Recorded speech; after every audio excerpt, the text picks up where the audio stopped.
and I started sipping the beer. But then I was like, well, I can't just put this beer down and like walk away. You chugged the beer? So I chugged it. Yeah, bitch. Oh, yeah. Go. This is what you're fucking missing out on.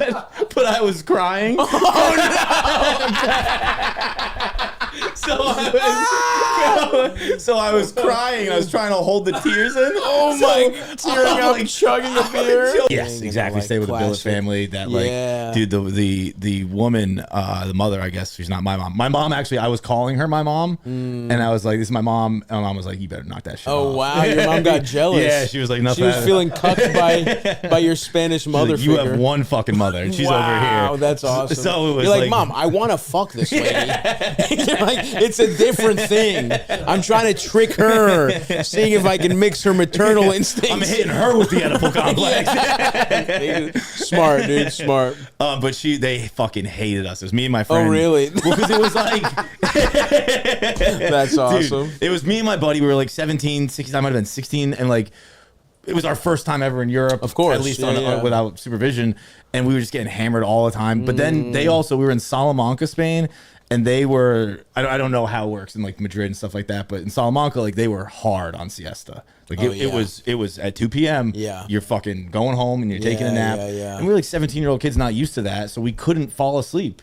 So we would just get shit-faced in our bedroom. Wow, yeah. What years is this? This is like 20... I would say this is 05. 05, yeah.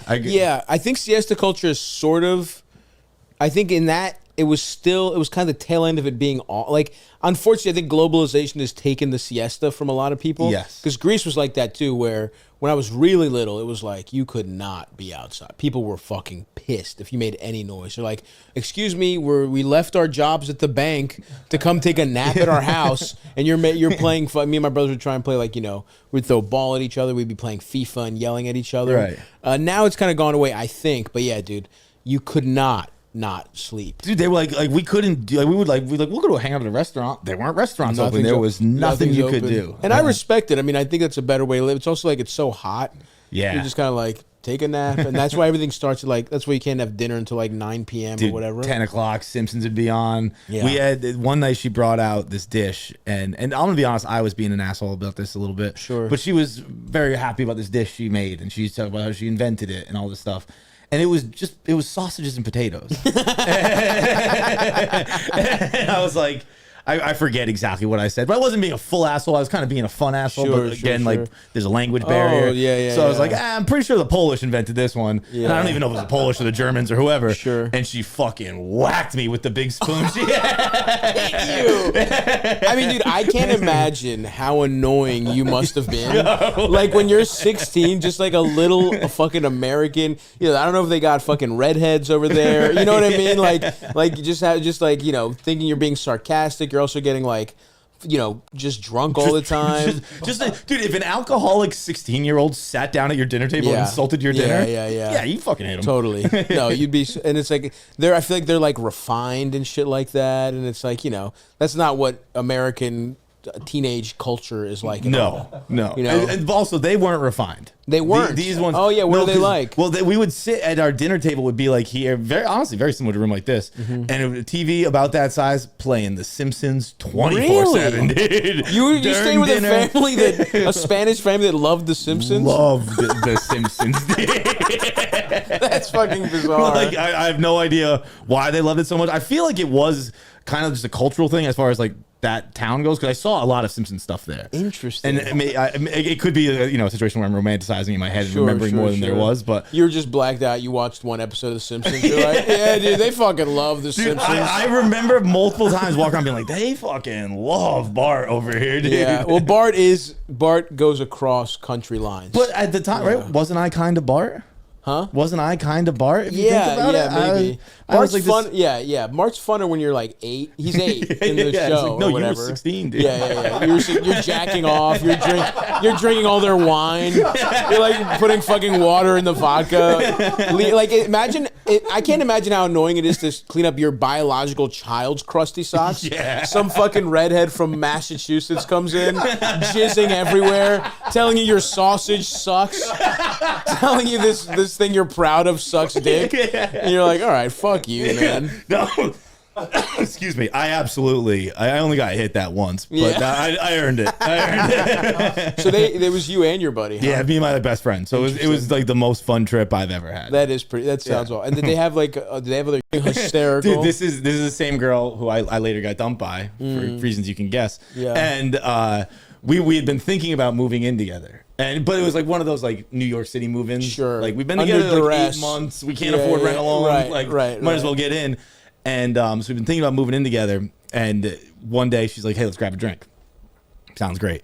We sit down, order 2 beers. She goes, I think we shouldn't live together. And I was like, cool. I was thinking about re-up my lease anyway. No big deal. Sounds good with me. And I could see her across the table just like, he's not getting it.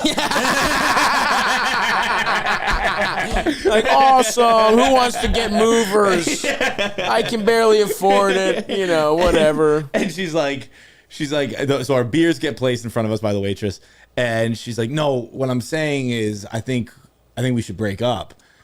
And I was like, oh, okay. And I started sipping the beer. But then I was like, well, I can't just put this beer down and like walk away. You chugged the beer? So I chugged it. Yeah, bitch. Oh, yeah. Go. This is what you're fucking missing out on. But I was crying. Oh,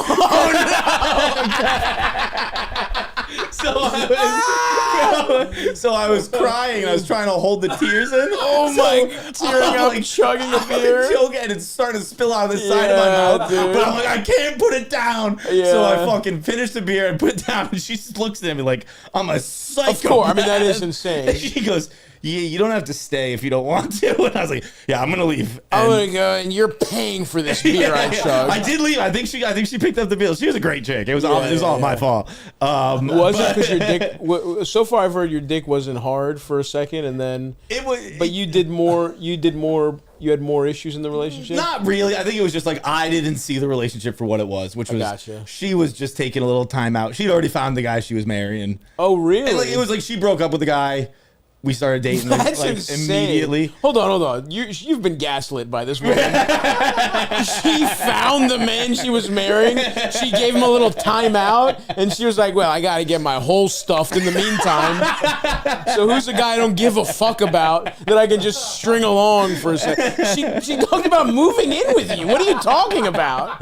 Jesus Christ, dude. Thank you, bro. Thank you. I've been here. I've been for fucking 10 years been like, you stupid idiot. Why'd you think that was real? It's not your fault, man. Yeah, dude. Is this Goodwill Hunting right now?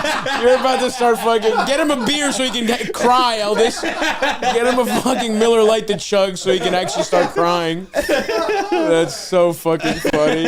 It was my fault. I'm a little lame dick loser who can't tell when he's not loved.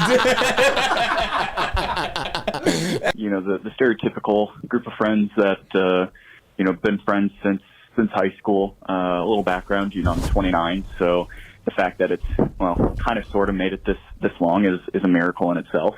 But had something occur a couple months ago. Was, looking through Facebook, not something I do frequently, but just thought I'd hop on and check, see whose birthday I missed. And saw that, another little background, it's 4 of us. So sorry, that is pertinent, but saw that one of them got married. Whoa! Like I said, just a couple months ago. Well, let me stop right there. We are your friend group didn't make it. If you just realized your friend got married, I mean, hold on. I guess they could have keep eloped. Listening. Okay.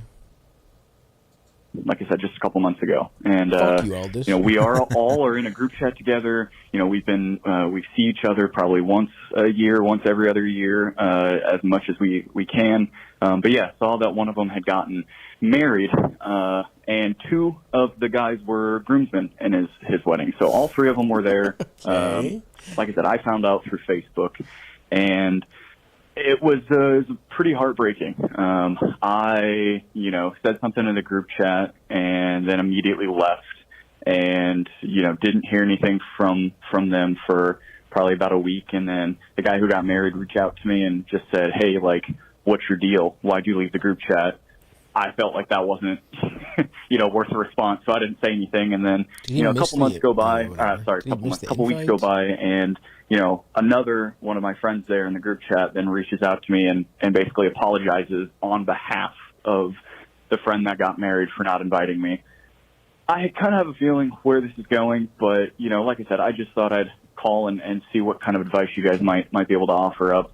Like I said, it's pretty hurtful. We've been friends for, 15 years of my life, pretty much half my life, and just kind of feels like a real, stab in the dick. So appreciate you guys. Love you. Bye. What did I need to keep? I was completely right.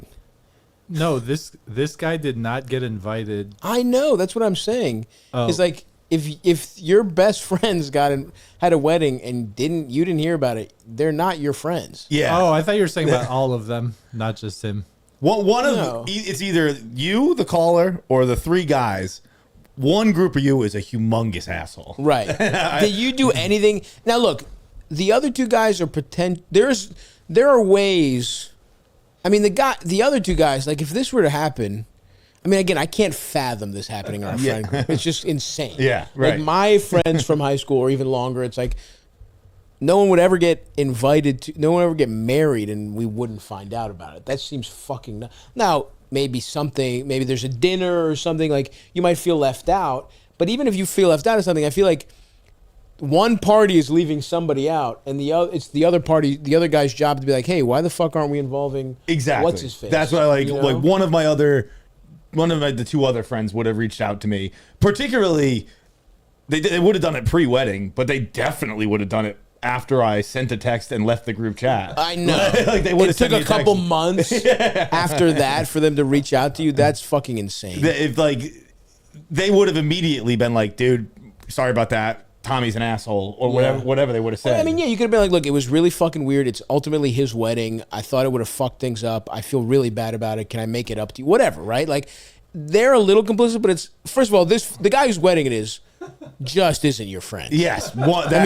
Is not your friend at all. The caller, you seem like a very nice guy, so I don't think it's you, but someone here is someone's a piece of shit. Someone secretly doesn't like him. And look, that's kind of like, it could be that this person who's calling in here is a nice guy, but nobody really fucks with him that hard in the group, that he's the guy who's always like, he's been around forever, but it's like, look, maybe the guy's wife doesn't like him, and she's like, oh, you want to invite him? We're having a small wedding. And it's like, all right, I told you couldn't bring your stupid fucking cousin. We'll cut this fucking idiot. I don't care. Like, but either way, you still usually get like, even you're on the groomsmen, like you're still invited. No, don't get me wrong. This is insane. Like I'm having a hard time wrapping my mind around.